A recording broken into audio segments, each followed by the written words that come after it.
खबर शामिल करते हैं गुजरांवाला से, जहां बागी लीगी एमपीए के खिलाफ एहतजाजी मुजाहरा किया गया है। एक बार फिर आपको अपडेट कर रहे हैं गुजरांवाला से, जहां बागी लीगी एमपीए अशरफ अंसारी के खिलाफ हाथों में लोटे और अंडे उठाए मुजाहिरीन ने एहतजाज किया है।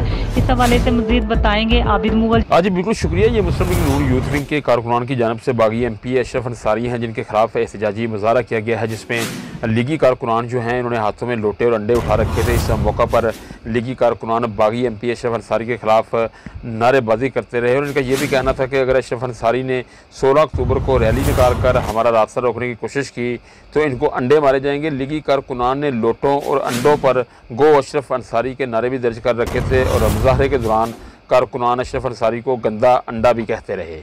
जी।